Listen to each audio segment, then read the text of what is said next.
You may allow me to say all protocol observed. I will start, Your Excellency, with a truism, which I believe is a truism, that you cannot become what you don't know, and you cannot become what you can't do. So it's about know and do. There is no surprises. In this region, we have the region and we have the people. And therefore, what is prosperity? Prosperity is when we know and we can do, and we can provide for the food that we need. We can provide for the water that we need. We can provide for the transport that we need. We can provide for the shelter that we need. Prosperity is when you get life's needs sorted out. If we have got country A and country B, and they have got exactly the same number of resources, same quality of resources, country A and country B. But country A seems to be more developed than country B. There is only one variable. It must be the people that make country A more developed than country B. So what happens to these people? It must be education. And then what kind of education must it be? It must be an education that teaches people how to live, that teaches people how to plow, that teaches people how to build their own shelter, that teaches people how to make their own phones, that teaches people how to make their own roads, that makes people do things that they must do. So, Your Excellency, we want to thank you for setting aside your time to deliver your public lecture today. This is happening at a time when Zimbabwe has undergone deep transformation in its education system, through your leadership, of course. The deep transformation in our education system is thoroughly informed by our quest to transform the lives of our people by meeting their needs: food, shelter, water, connection. Your Excellency, you would allow me to repeat this statement. Poverty and education cannot be used in one sentence. If you are educated, you cannot be poor. If you are poor and you think you are educated, it's not education, it's something else that you were given. So, Your Excellency,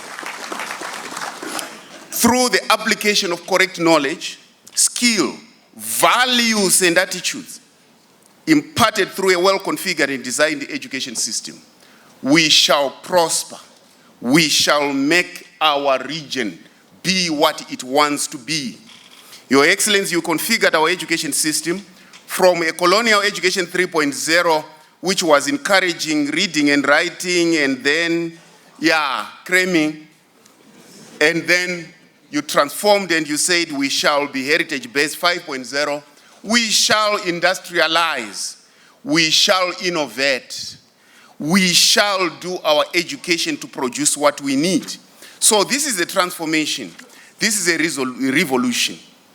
We are departing from that education designed to produce workers to an education system designed to produce its own people, its industrialists. Your Excellency, your realization that no country can develop faster than the development of its education system necessitated this deep transformation in our education system. And we believe this is the basis of the revolution of the mind. And you call it Chimurenga Chepfungwa, the mental revolution. We have hands, we have minds, we have everything that makes a human being. But if the mind has not been transformed to do and to think, then we have a problem. You coined the term Chimurenga Chepfungwa. The revolution of the mind is what we need. High levels of national development are necessarily a function of education. Dominating the technology curve, Your Excellency. We cannot develop beyond what we can do and what we know. Your Excellency, allow me to just very quickly define poverty. Poverty is when the technology that you need is above what you can do and is above your education. If your education cannot produce the technology, then you are likely to import everything that you need, and therefore you are poor.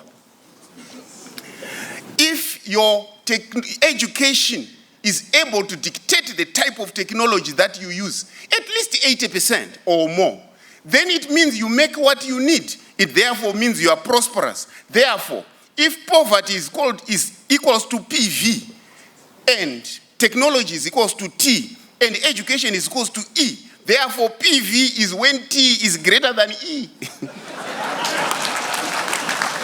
And prosperity is when your education is dominating your education, when you get what you need.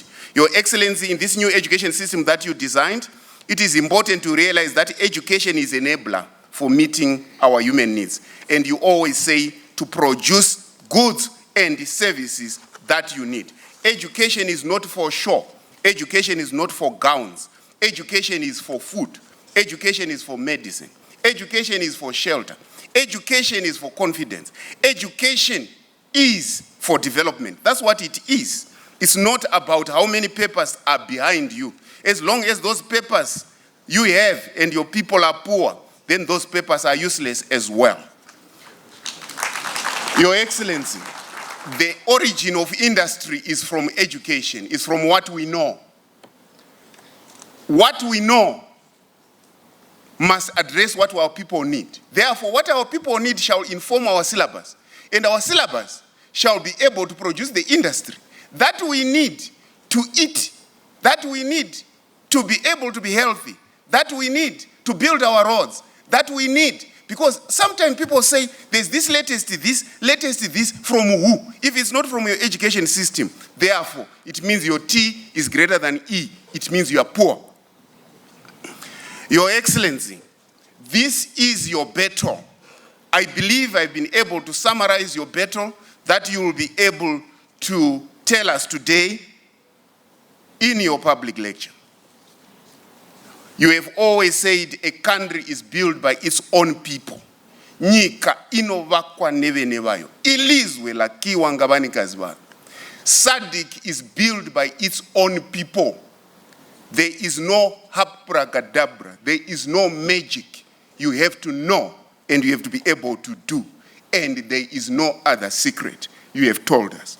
With these few remarks, Your Excellency, allow me to ask the Honorable Vice President of the Republic of Zimbabwe, General Retired Dr. Constantino Gouveia Dominic Chiwenga, to come and give his few remarks and introduce you, Your Excellency. Tatenda siyabonga, asante siyabonga.